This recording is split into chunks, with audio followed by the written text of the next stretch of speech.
दोस्तों, आज हम भारतीय संविधान के अधिकार के बारे में जानेंगे। वीडियो को अंत तक देखने के लिए बने रहे, तभी आप अपना अधिकार के बारे में जानेंगे और हर भारतीय को संविधान के बारे में जानकारी होना चाहिए। चलिए वीडियो बिना देरी के शुरू करते हैं। शोषण के विरुद्ध अधिकार 23। मानव के दुर्व्यापार और बलात् श्रम का प्रतिषेध 1। मानव का दुर्व्यापार और बेगार तथा इसी प्रकार का अन्य बलात् श्रम प्रतिषिद्ध किया जाता है और इस उपबंध का कोई भी उल्लंघन अपराध होगा जो विधि के अनुसार दंडनीय होगा। 2। इस अनुच्छेद की कोई बात राज्य को सार्वजनिक प्रयोजनों के लिए अनिवार्य सेवा अधिरोपित करने से निवारित नहीं करेगी। ऐसी सेवा अधिरोपित करने में राज्य केवल धर्म, मूल वंश, जाति या वर्ग या इनमें से किसी के आधार पर कोई विभेद नहीं करेगा। 24। कारखानों आदि में बालकों के नियोजन का प्रतिषेध 14 वर्ष से कम आयु के किसी बालक को किसी कारखाने या खान में काम करने के लिए नियोजित नहीं किया जाएगा या किसी अन्य परिसंकटमय नियोजन में नहीं लगाया जाएगा। धर्म की स्वतंत्रता का अधिकार right to freedom of religion. 25। अंतःकरण की और धर्म की अबाध रूप से मानने, आचरण और प्रचार करने की स्वतंत्रता। 1। लोक व्यवस्था, सदाचार और स्वास्थ्य तथा इस भाग के अन्य उपबंधों के अधीन रहते हुए सभी व्यक्तियों को अंतःकरण की स्वतंत्रता का और धर्म के अबाध रूप से मानने, आचरण करने और प्रचार करने का समान हक होगा। 2।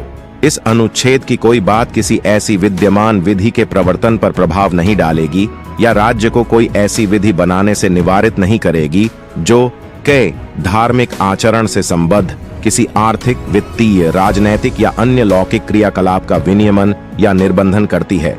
खा सामाजिक कल्याण और सुधार के लिए या सार्वजनिक प्रकार की हिंदुओं की धार्मिक संस्थाओं को हिंदुओं के सभी वर्गों और अनुभागों के लिए खोलने का उपबंध करती है। स्पष्टीकरण 1। कृपाण धारण करना और लेकर चलना सिख धर्म के मानने का अंग समझा जाएगा।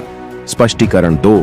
खंड 2 के उपखंड ख में हिंदुओं के प्रति निर्देश का यह अर्थ लगाया जाएगा कि उसके अंतर्गत सिख, जैन या बौद्ध धर्म के मानने वाले व्यक्तियों के प्रति निर्देश है और हिंदुओं की धार्मिक संस्थाओं के प्रति निर्देश का अर्थ तदनुसार लगाया जाएगा। 26। धार्मिक कार्यों के प्रबंध की स्वतंत्रता लोक व्यवस्था, सदाचार और स्वास्थ्य के अधीन रहते हुए प्रत्येक धार्मिक संप्रदाय या उसके किसी अनुभाग को के धार्मिक और पूर्व प्रयोजनों के लिए संस्थाओं की स्थापना और पोषण का खेश अपने धर्म विषयक कार्यों का प्रबंध करने का। गे जंगम और स्थावर संपत्ति के अर्जन और स्वामित्व का और गा ऐसी संपत्ति का विधि के अनुसार प्रशासन करने का अधिकार होगा। 27। किसी विशिष्ट धर्म की अभिवृद्धि के लिए करों के संदाय के बारे में स्वतंत्रता किसी भी व्यक्ति को ऐसे करों का संदाय करने के लिए बाध्य नहीं किया जाएगा जिनके आगम किसी विशिष्ट धर्म या धार्मिक संप्रदाय की अभिवृद्धि या पोषण में व्यय करने के लिए विनिर्दिष्ट रूप से विनियोजित किए जाते हैं। 28। कुछ शिक्षा संस्थाओं में धार्मिक शिक्षा या धार्मिक उपासना में उपस्थित होने के बारे में स्वतंत्रता। 1। राज्य निधि से पूर्णतः पोषित किसी शिक्षा संस्था में कोई धार्मिक शिक्षा नहीं दी जाएगी। 2। खंड 1 कि कोई बात ऐसी शिक्षा संस्था को लागू नहीं होगी जिसका प्रशासन राज्य करता है, किंतु जो किसी ऐसे विन्यास या न्यास के अधीन स्थापित हुई है जिसके अनुसार उस संस्था में धार्मिक शिक्षा देना आवश्यक है। 3। राज्य से मान्यता प्राप्त या राज्य निधि से सहायता पाने वाली शिक्षा संस्था में उपस्थित होने वाले किसी व्यक्ति को ऐसी संस्था में दी जाने वाली धार्मिक शिक्षा में भाग लेने के लिए या ऐसी संस्था में या उससे संलग्न स्थान में की जाने वाली धार्मिक उपासना में उपस्थित होने के लिए तब तक बाध्य नहीं किया जाएगा जब तक कि उस व्यक्ति ने या यदि वह अवयस्क है तो उसके संरक्षक ने इसके लिए अपनी सहमति नहीं दे दी है। संस्कृति और शिक्षा संबंधी अधिकार कल्चरल एंड एजुकेशनल राइट्स। 29। अल्पसंख्यक वर्गों के हितों का संरक्षण। 1। भारत के राज्य क्षेत्र या उसके किसी माघ के निवासी नागरिकों के किसी अनुभाग को जिसकी अपनी विशेष भाषा, लिपि या संस्कृति है उसे बनाए रखने का अधिकार होगा। 2। राज्य द्वारा पोषित या राज्य निधि से सहायता पाने वाली किसी शिक्षा संस्था में प्रवेश से किसी भी नागरिक को कमवल धर्म, मूल वंश, जाति, भाषा या इनमें से किसी के आधार पर वंचित नहीं किया जाएगा। 30 शिक्षा संस्थाओं की स्थापना और प्रशासन करने का अल्पसंख्यक वर्गों का अधिकार। 1. धर्म या भाषा पर आधारित सभी अल्पसंख्यक वर्गों को अपनी रुचि की शिक्षा संस्थाओं की स्थापना और प्रशासन का अधिकार होगा। 1. खंड 1 में निर्दिष्ट किसी अल्पसंख्यक वर्ग द्वारा स्थापित और प्रशासित शिक्षा संस्था की संपत्ति के अनिवार्य अर्जन के लिए उपबंध करने वाली विधि बनाते समय राज्य यह सुनिश्चित करेगा कि ऐसी संपत्ति के अर्जन के लिए ऐसी विधि द्वारा नियत या उसके अधीन अवधारित रकम इतनी हो कि उस खंड वो अधीन प्रत्याभूत अधिकार निर्बंधित या निराकृत न हो जाए। 2. शिक्षा संस्थाओं को सहायता देने में राज्य किसी शिक्षा संस्था के विरुद्ध इस आधार पर विभेद नहीं करेगा कि वह धर्म या भाषा पर आधारित किसी अल्पसंख्यक वर्ग के प्रबंध में है। 81. संपत्ति का अनिवार्य अर्जन संविधान 44वां संशोधन अधिनियम 1978 की धारा 6 द्वारा 20/6/1929 से निरसित कुछ विधियों की व्यावृत्ति सेविंग ऑफ सर्टेन लॉज 80 संपदाओं आदि के अर्जन के लिए उपबंध करने वाली विधियों की व्यावृत्ति। 8. अनुच्छेद 13 में अंतर्विष्ट किसी बात के होते हुए भी कि किसी संपदा के या उसमें किन्हीं अधिकारों के राज्य द्वारा अर्जन के लिए या किन्हीं ऐसे अधिकारों के निर्वापन या उनमें परिवर्तन के लिए या किसी संपत्ति का प्रबंध लोकहित में या उस संपत्ति का उचित प्रबंध सुनिश्चित करने के उद्देश्य से परिसीमित अवधि के लिए राज्य द्वारा ले लिए जाने के लिए या 2 या अधिक निगमों को लोकहित में या उन निगमों में से किसी का उचित प्रबंध सुनिश्चित करने के उद्देश्य से समामेलित करने के लिए या निगमों के प्रबंध अभिकर्ताओं सचिवों और कोषाध्यक्षों प्रबंध निदेशकों या प्रबंधकों के किन्हीं अधिकारों या उनके शेयरधारकों के मत देने के किन्हीं अधिकारों के निर्वापन या उनमें परिवर्तन के लिए या किसी खनिज या खनिज तेल की खोज करने या उसे प्राप्त करने के प्रयोजन के लिए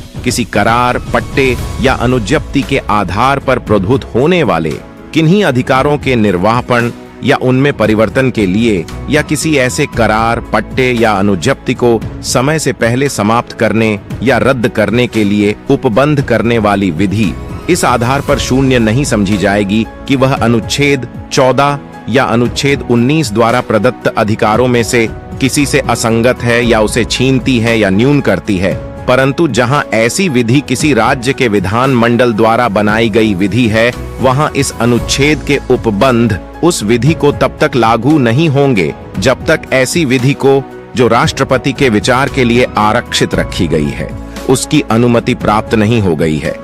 परंतु यह और कि जहां किसी विधि में किसी संपदा के राज्य द्वारा अर्जन के लिए कोई उपबंध किया गया है और जहां उसमें समाविष्ट कोई भूमि किसी व्यक्ति की अपनी जोत में है वहां राज्य के लिए ऐसी भूमि के ऐसे भाग को जो किसी तत्समय प्रवृत्त विधि के अधीन उसको लागू अधिकतम सीमा के भीतर है या उस पर निर्मित या उससे अनुलग्न एक किसी भवन या संरचना को अर्जित करना उस दशा के सिवाय विधिपूर्ण नहीं होगा जिस दशा में ऐसी भूमि भवन या संरचना के अर्जन से संबंधित विधि उस दर से प्रतिकर के संदाय के लिए उपबंध करती है जो उसके बाजार मूल्य से कम नहीं होगी। तो इस अनुच्छेद में एक संपदा पद का किसी स्थानीय क्षेत्र के संबंध में वही अर्थ है जो उस पद का या उसके समतुल्य स्थानीय पद का उस क्षेत्र में प्रवृत्त भूधृतियों से संबंधित विद्यमान विधि में है और इसके अंतर्गत एक कोई जागीर इनाम या मुआफी अथवा वैसा ही केरल राज्यों में कोई जन्माधिकार भी होगा, अन्य अनुदान और तमिलनाडु और आई रैयतबाड़ी बंदोबस्त के अधीन धृत कोई भूमि भी होगी आई कृषि के प्रयोजनों के लिए या उसके सहायक प्रयोजनों के लिए धृत या पट्टे पर दी गई कोई भूमि भी होगी जिसके अंतर्गत बंजर भूमि वन भूमि चरागाह या भूमि के कृषकों कृषि श्रमिकों और ग्रामीण कारीगरों के अधिभाग में भवनों और अन्य संरचनाओं के स्थल है।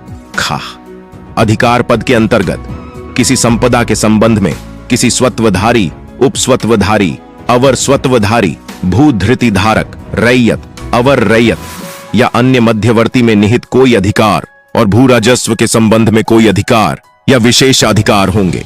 81 कुछ अधिनियमों और विनियमों का विधिमान्यकरण अनुच्छेद 21 में अंतर्विष्ट उपबंधों की व्यापकता पर प्रतिकूल प्रभाव डाले बिना नवीं अनुसूची में विनिर्दिष्ट अधिनियमों और विनियमों में से और उनके उपबंधों में से कोई इस आधार पर शून्य या कभी शून्य हुआ नहीं समझा जाएगा कि वह अधिनियम, विनियम या उपबंध इस भाग के किन्हीं उपबंधों द्वारा प्रदत्त अधिकारों में से किसी से असंगत है या उसे छीनता है या न्यून करता है, और किसी न्यायालय या अधिकरण के किसी प्रतिकूल निर्णय, डिक्री या आदेश के होते हुए भी उक्त अधिनियमों और विनियमों में से प्रत्येक उसे निरसित या संशोधित करने की किसी सक्षम विधान मंडल की शक्ति के अधीन रहते हुए प्रवृत्त बना रहेगा। इति तिनक कुछ निदेशक तत्वों को प्रभावी करने वाली विधियों की व्यावृत्ति अनुच्छेद 13 में किसी बात के होते हुए भी कोई विधि जो भाग 4 में अधिकथित सभी या किन्हीं तत्वों को सुनिश्चित करने के लिए राज्य की नीति को प्रभावी करने वाली है, इस आधार पर शून्य नहीं समझी जाएगी कि वह अनुच्छेद 14 या अनुच्छेद 19 द्वारा प्रदत्त अधिकारों में से किसी से असंगत है या उसे छीनती है या न्यून करती है। सैबतौर कोई विधि जिसमें यह घोषणा है कि वह ऐसी नीति को प्रभावी करने के लिए है, किसी न्यायालय में इस आधार पर प्रश्नगत नहीं की जाएगी कि वह ऐसी नीति को प्रभावी नहीं करती है, परंतु जहां ऐसी विधि किसी राज्य के विधान मंडल द्वारा बनाई जाती है, वहां इस अनुच्छेद के उपबंध उस विधि को तब तक लागू नहीं होंगे जब तक ऐसी विधि को जो राष्ट्रपति के विचार के लिए आरक्षित रखी गई है उसकी अनुमति प्राप्त नहीं हो गई है।